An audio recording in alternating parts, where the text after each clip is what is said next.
नमस्कार, Rajesh sir classes में आपका स्वागत है। इस वीडियो में मैं थॉमसन के परमाणु मॉडल की चर्चा करूंगा तथा थॉमसन के परमाणु मॉडल की कमियां भी बताऊंगा। परमाणु संरचना का आधुनिक रूप जो हमारे सामने है उसकी शुरुआत इलेक्ट्रॉनों की खोज से हुई, जो थॉमसन द्वारा 1897 में की गई। यानी परमाणु संरचना का जो आधुनिक रूप हमारे सामने है उसकी शुरुआत कब हुई? जब इलेक्ट्रॉन की खोज हुई, और वो भी थॉमसन द्वारा 1897 में। तो परमाणु की संरचना को समझने के लिए 1904 में थॉमसन का परमाणु मॉडल सामने आया, उसके बाद रदरफोर्ड का परमाणु मॉडल और अंत में बोर का परमाणु मॉडल। यानी परमाणु की संरचना को समझने के लिए 1904 में थॉमसन ने एक परमाणु मॉडल दिया जिसे थॉमसन का परमाणु मॉडल कहते हैं, और उसके बाद रदरफोर्ड का परमाणु मॉडल आया और अंत में बोहर का परमाणु मॉडल आया जो परमाणु की संरचना को समझने में सहायक था। अब देखिए थॉमसन का परमाणु मॉडल क्या है। थॉमसन का परमाणु मॉडल 1904 में थॉमसन ने परमाणु का एक मॉडल प्रस्तुत किया जिसे थॉमसन का परमाणु मॉडल कहते हैं। उन्होंने कहा कि प्रत्येक परमाणु में ऋण आवेशित इलेक्ट्रॉन होते हैं, परंतु परमाणु विद्युत उदासीन होता है, अतः उसमें उतनी ही मात्रा में धन आवेश भी होता है। उन्होंने कहा कि प्रत्येक परमाणु में ऋण आवेशित इलेक्ट्रॉन होते हैं, परंतु परमाणु क्या होता है? विद्युत उदासीन होता है, अतः उसमें उतनी ही मात्रा में धन आवेश भी होता है। इनके अनुसार परमाणु में धन आवेश तरबूज के खाने वाले लाल भाग की तरह बिखरा रहता है, जबकि इलेक्ट्रॉन तरबूज के बीज की तरह जगह जगह धसे होते हैं।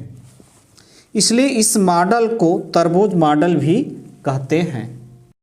उन्होंने कहा जो धन आवेश है तरबूज के खाने वाले लाल भाग की तरह बिखरा रहता, जबकि इलेक्ट्रॉन क्या है? तरबूज के बीज की तरह जगह जगह धसे होते हैं। ये चित्र में देख रहे हैं एक तरबूज है, तो उनके कहने का अर्थ है जो ये लाल वाला भाग सब है वो क्या है? धन आवेश, और जबकि जो तरबूज के बीज हैं वो इलेक्ट्रॉन हैं। इस प्रकार का उन्होंने मॉडल प्रस्तुत किया। तो इस मॉडल के अनुसार परमाणु का द्रव्यमान तथा धन आवेश गोले में समान रूप से वितरित रहता है, जबकि इलेक्ट्रॉन इसमें धसे होते हैं। उन्होंने कहा कि परमाणु का द्रव्यमान तथा धन आवेश गोले में समान रूप से वितरित रहता है, जबकि इलेक्ट्रॉन इसमें धसे होते हैं। धन और ऋण आवेश मात्रा में समान होते हैं। धन और ऋण आवेश मात्रा में समान होते हैं, इसलिए परमाणु विद्युत उदासीन होता है। उन्होंने कहा जो धन और ऋण आवेश हैं वो परिमाण में समान होते हैं, इसलिए परमाणु क्या होता है? विद्युत उदासीन होता है। थॉमसन के परमाणु मॉडल की कमियां।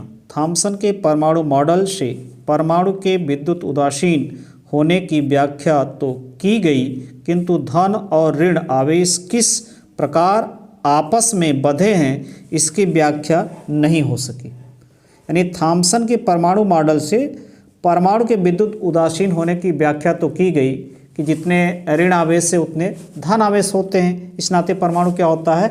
विद्युत उदासीन होता है, किंतु ये आपस में किस प्रकार बंधे हैं परस्पर, इसकी व्याख्या नहीं हो सकी। अब दूसरी कमी देखिए, यह मॉडल परमाणु के नाभिक के बारे में कुछ नहीं बता सका।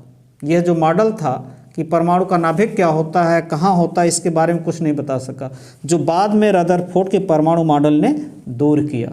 नमस्कार, वीडियो को लाइक और शेयर कीजिए। यदि चैनल को सब्सक्राइब नहीं किए हैं तो सब्सक्राइब कर दीजिए।